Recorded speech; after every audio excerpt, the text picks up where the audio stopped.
The Lucky Strike program starring Jack Benny with Mary Livingstone, Rochester, Dennis Day, Bob Crosby, and yours truly, Don Wilson.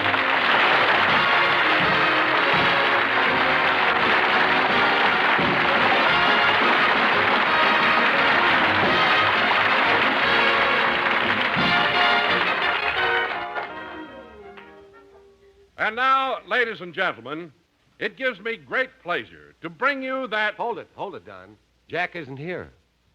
Well, gee, I just saw him a few minutes ago. Where is he? He just went in the other room to talk to his riders. Oh, boy, is Jack burned up. Well, boy, those two guys get away with murder. They never have a program written till the last minute. Well, I'm going in and see what's happening. Gee, he's always having trouble with his riders. Now, look, fellas. If I told you once, I told you 1,000 times. You've got to have the program written before we go on the air. Every week, we just barely make it. Now, today, look what happens. No script at all. Well, we were stuck this week. Yeah, we didn't have no inspiration. Oh, you didn't? Don't yell at me. I'll fly to pieces. I'm not yelling. I'm just asking you to work, that's all. You're working for me. I'm paying you to work. And that's another thing. We want more dough. Well, you certainly picked the right time to ask me. You're getting plenty now. Why do you want more money? We want to get a room tonight.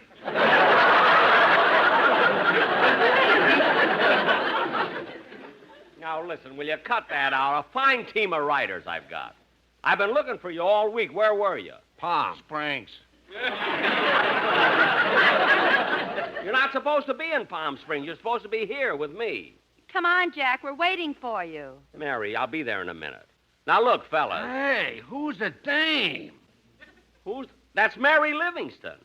And she's not a dame. You've met her at least 400 times. Oh, yeah, that's the girl we write for, Harry. You're Harry. I'm Sam.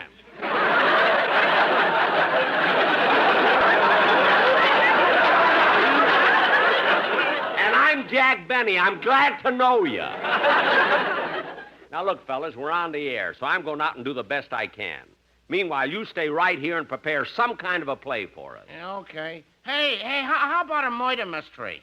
A murder mystery? Hey, you know, where a guy comes home and he finds his wife in the arms of another man? The husband says, "Now I got you." Why, Julius, what are you doing here? You know what I'm doing here. I ain't gonna scranton at all. Julius, put down that gun! Look, Oh, boy. Bang, bang, bang, bang, bang, bang. Boy. Bang, bang, bang, bang. Wait a minute!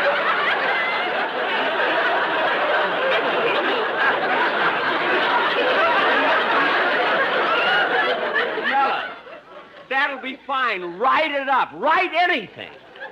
Just so we can have a program. Now, bring it in as soon as possible. Okay. Give me the pencil, Harry. Well, you got it, Sam. I gave it to you yesterday. No, I give it back to you. Yeah, but after that, I put it in your Here, pocket. use my pencil.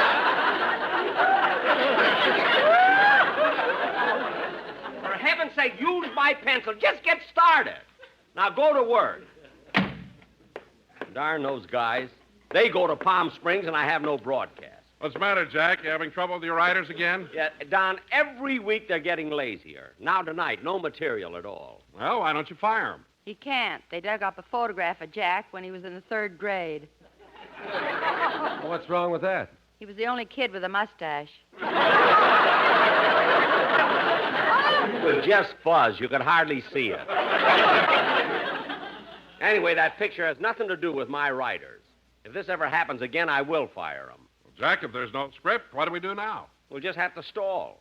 Say, Bob, how about a number from the boys in the band? Okay, but I'll need a couple of minutes to round them up. Oh, for heaven's sake, what's the matter with those fellas? The minute the introduction is over, they always disappear. Well, they don't have to play again unless Dennis sings the song, and they get kind of restless sitting around on the bandstand. Oh, that's too bad. I want them on the stage throughout the show. Where are they? Well, some of them are at that little bar across the street. And Bagby and Fletch and Kurtz, Bridwell and Sammy the drummer are backstage in a gin game. 5 of them? How can 5 play gin? Oh, Sammy doesn't play. They use his head to keep score on.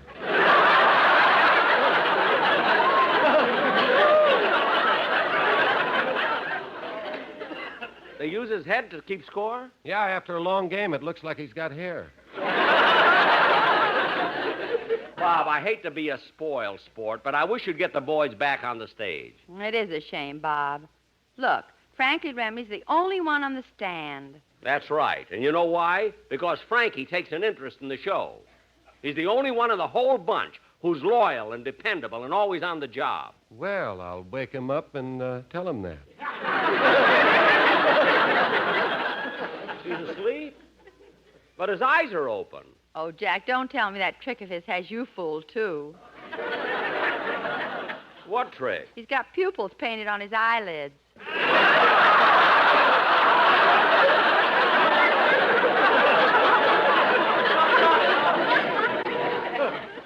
Gee, he must have taken a lot of trouble with them. They're bloodshot and everything. But, kids, this isn't solving our problem. What can we do to fill time till the script is ready? Well, Jack, you ought to be able to do something. After all, you're the star of the show. But, Don, it's not that easy. I don't sing, I don't dance, I've never done imitations. Gee, I don't know what to do now. If it wasn't Sunday, you could take your money to the bank. Very funny, Miss Livingstone. Hello, everybody. Oh, hi, Dan. Hello. Hey, what's everyone standing around for? Because we got a problem, Dennis. My writers let me down this week. We got no script, no jokes, nothing. What's the difference? Who listens? Hey, wait a minute, Dennis. There are still millions of people listening to radio. It's still a big medium. More radios were sold this year than ever before. And anyone who's on a big show like this is still doing a very important job. Boy, did you sing a different tune when you cut my salary last September. I didn't cut your salary. You're still getting $80 a week like you did last year. Yeah, but what about that new clause you added? What new clause? The one that says a week is 14 days. Jack, how could you actually make Dennis sign a contract that has 14 days in a week? Because when he's around, it seems that long. Now, look, Dennis, as long as we're stuck without a script, how about doing your song now? Hey, I got a better idea. Why don't you and I ad-lib a little? You know, to and fro. Ad lib, huh? To and fro. All right, Dennis, I'll start it. Who was that lady I saw you with last night? That was no saw. That was a battle axe. Some ad-libbing. You... Come in. Telegram, Mr. Benny. Right here, fella. Thanks. Give him a tip, Jack. Oh, yes. Here you are, buddy. Say, you're rather old for a messenger boy, aren't you? You ain't gonna get the mumps anymore yourself, Bub.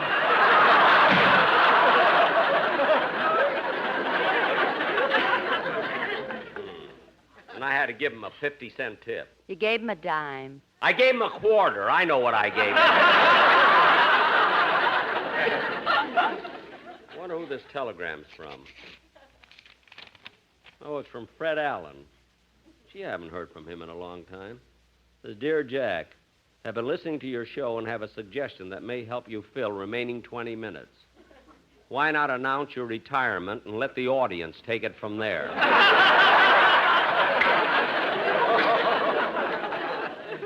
What a silly suggestion. Yeah, they'd applaud right through Amos and Andy. Never mind. I'm going out and see how my writers are coming along. If they're stalling, believe me.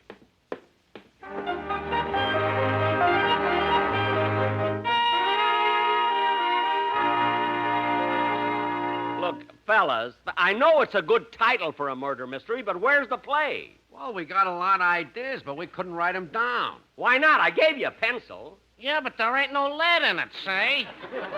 Oh, there ain't no lead in it. Give me that pencil. Look, fellas, you turn this little knob here, and out comes the lead. It's an automatic pencil. Oh, yeah. Hey, look, Sam, you turn this knob and the lead comes out. Hey, that's good. Let me turn it. No, I want to turn it. Come on, just one. I've turned it already. Look, give me back the pencil. Here's a pen. You don't have to turn it or anything. Now, please write that mystery play, will you, fellas? Okay. Boy, if I ever get my hands on that picture, I'll fire them so fast they won't know what hit them. Well, Don, it'll be a few more minutes yet. What'll we do? I don't know what to talk about. Well, you're such a great comedian. Why don't you ad-lib something? Well, you're right, I will. You know, folks, a funny thing happened to me on the way to the studio. A panhandler came over to me and asked me for a quarter. He said he hadn't had a bite in 2 weeks. So you bit him. So I... Mary, I'm supposed to do the ad-libbing. That's the oldest joke in the world. All right, all right. Say, Jack, as long as we're waiting for the script, how about the sportsman doing a number? The Sportsman Quartet, they have anything prepared? I'll ask him. Say, fellas, would you like to do your arrangement for Jack? Oh, swell. They said no. They did not! Now, go ahead, fellas. Now, hold it a second. Hello? Hello, Mr. Benny. This is Rochester.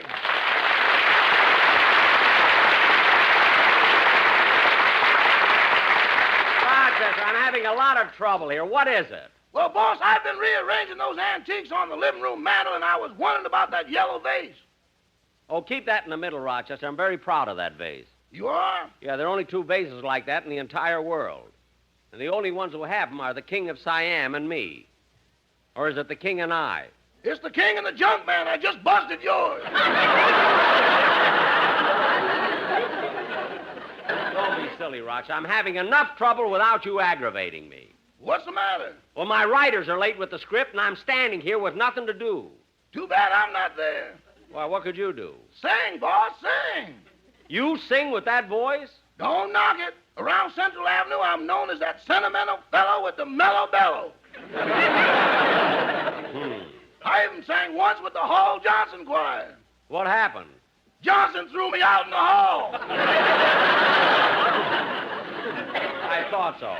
Well, I'll talk to you later. So long, Rochester. Goodbye. Now, go ahead, Don. Have the sportsmen do their number. I'm going in the other room and see how Hemingway and Steinbeck are doing. Okay, hit it, fellas. Me, and my shadow, me, and my shadow, strolling down the avenue. Me, and my shadow, not a soul to tell our troubles to. And when it's 12 o'clock, we climb the stair. We never knock, for nobody's there. Just me and my shadow, all alone and feeling blue. Just you and me. I'm proud that I'm a lucky from old Kentucky. Strolling down the avenue. Wherever you go, that's where I glow. Me and me and my love. LS-MFT. It's the friend I tell my troubles to. I'll turn your troubles into smoke rings. The favorite cigarette. Wherever you go is Lucky Strike. It's toasted, you know. For me and my shadow, there is just one smoke we like. Better tasting Lucky Strike.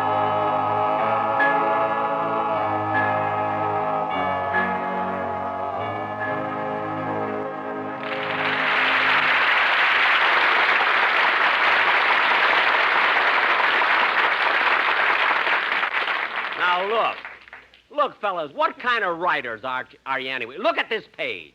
That word is murderer, not moiterer.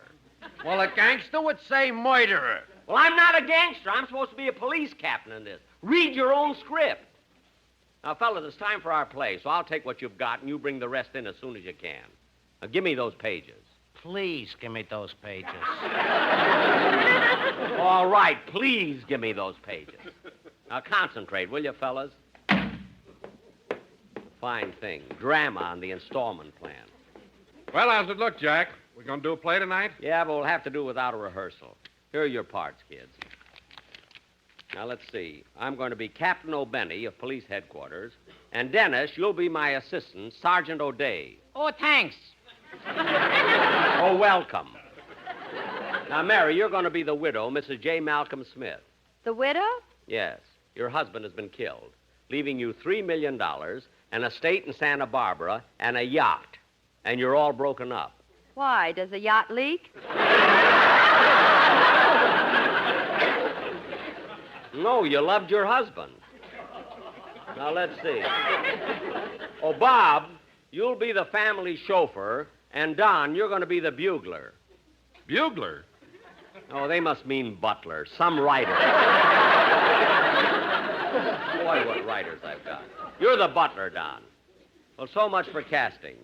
And now, ladies and gentlemen, for our feature attraction this evening, we present an original mystery drama entitled The Murder of Malcolm Smith, or He Had an Appointment with the Dentist in the afternoon, but he was drilled in the morning.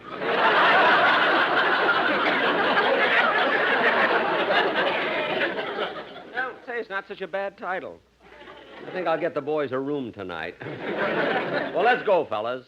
The opening scene is the office of Detective Captain O'Benny at police headquarters. Curtain. Music.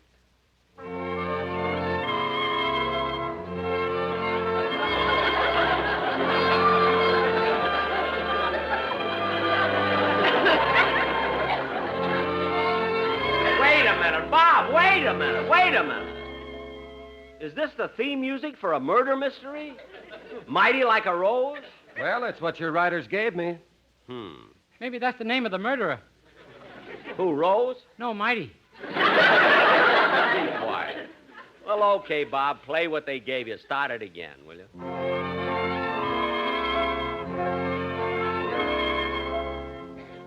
Hey, Sergeant O'Day. Sergeant O'Day. Yes, sir. Did you answer the burglar alarm at the First National Bank? Yes, sir. Or were there any suspicious characters around? No, the furniture movers told me they hadn't seen anybody. Furniture movers? Yeah, the two fellas with the safe.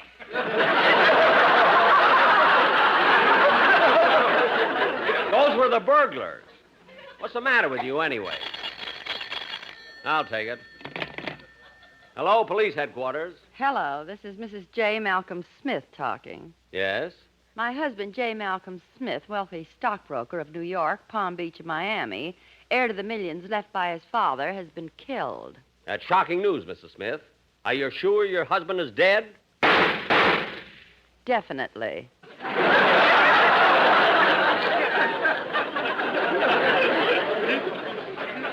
We'll be there in 5 minutes. Goodbye.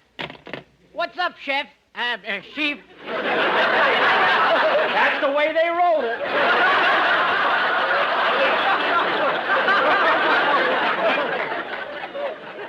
J. Malcolm Stock, the Smith broker, has been murdered. They can't even type straight. Hand me my gun. Shall I take the bayonet off? Of course. I only use it to roast marshmallows. Also, take that accent off. Now, let's get going. This is an important case, Sergeant O'Day, and we're going to find the murderer of J. Malcolm Smith or what? Or nothing. We're all out of script. Hey, fellas, hurry up with the rest of this, will you? Play something, Bob.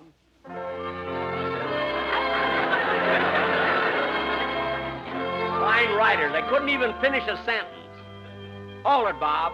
Here's a few more pages, Jack. Hey, now go back and get to work. We got a union, you know. We're going out to eat. Not until you finish the script. Okay, Blue Eyes.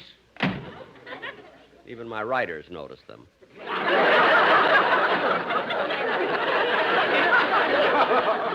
Now, let's see. Oh, yes. This is an important case, Sergeant O'Day, and we're going to find the murderer of J. Malcolm Smith, or my name ain't Captain O'Benny. I could have thought of that myself. Let's go. Wait till we get in the car.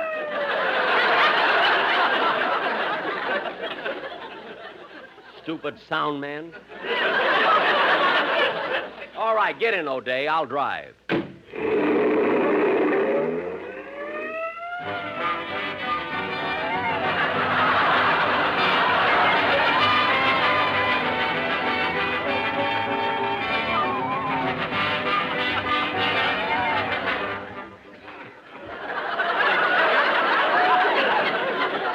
Here we are, O'Day.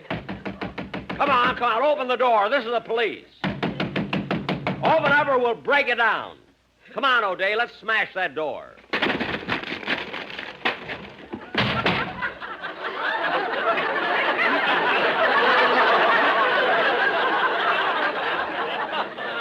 Good evening, gentlemen. Did you ring?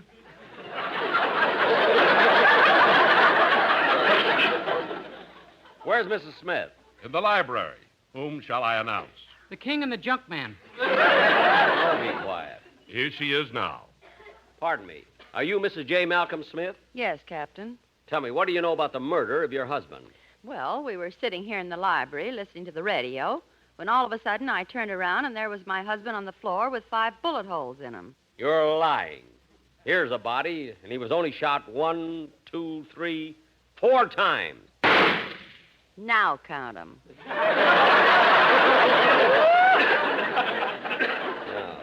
But I want the truth. You killed your husband, and I know why. You murdered your husband because... Oh, fine, we're stuck again. All right, Bob. This is embarrassing. Hold it, Bob, hold it. All right, boys, some more pages. Hey, Speedy. Thanks. Let's see here. Oh, yes. Now, listen, Mrs. Smith. You murdered your husband because there's another man in the case. Now, tell me, who's your lover? Who is he? Well, what's going on here? Hello, darling. Who are these men? They're detectives, darling. Aha, the other man. What's your name? My card, sir. Darling Crosby.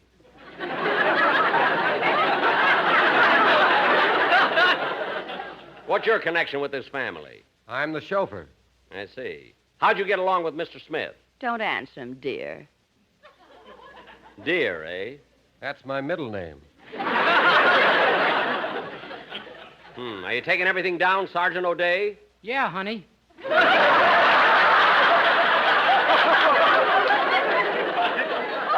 That's my middle name. Now, where was I? Oh, yes, now you. You still haven't told me how you got along with Mr. Smith. Well, frankly, sir, we didn't get along very well. You didn't, eh? He's been very suspicious of Mrs. Smith and me ever since she hired me for her chauffeur. Well, what made him suspicious? She didn't have a car. I thought so.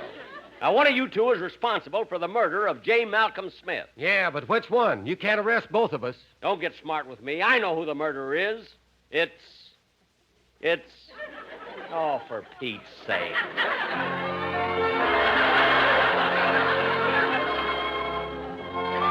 Hey, fellas! What do you want? What do I want? I want the finish of the play. I want to know who the murderer is. Oh, that's what we're arguing about. Arguing? Yeah, I say it's the dame. And I say it's got to be the chauffeur. But, fellas... Sam, how can you be so stupid? Look at the motives. The motives. The dame had all the motives. Motive. So you learned a new word. I still say it's a chauffeur. But if he didn't have any You motives... keep out of there. That settles it. I'm going home.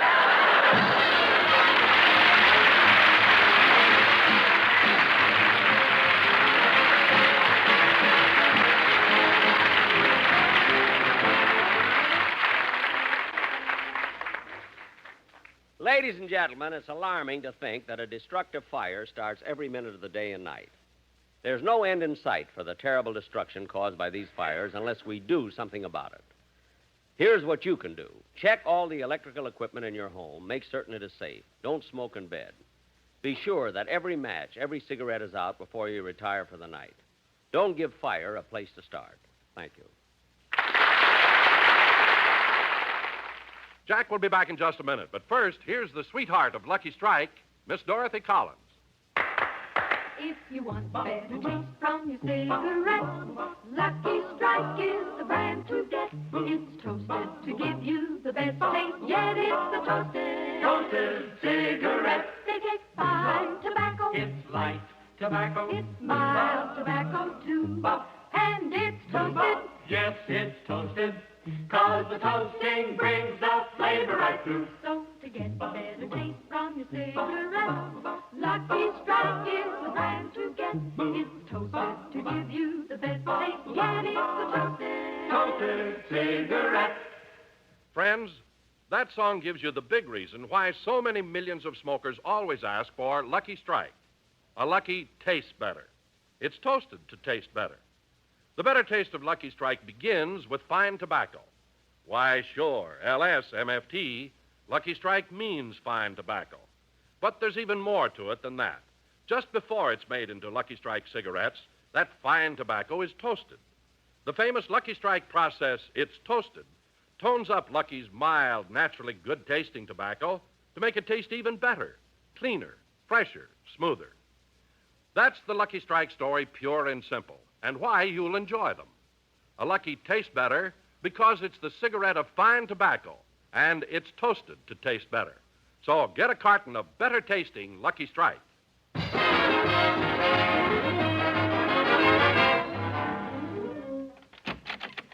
Who's there? It's me, Rochester. Boy, what a day. Our writers didn't have a script for me. The show was crazy. All the orchestra could play was Mighty Like a Rose. And on top of all that, I tipped a telegraph boy a quarter, and he turned around and insulted me. I feel awful. Boss, look in the mirror. Huh? Look in the mirror. Well, I'll be darned. I've got the mumps. Good night, folks.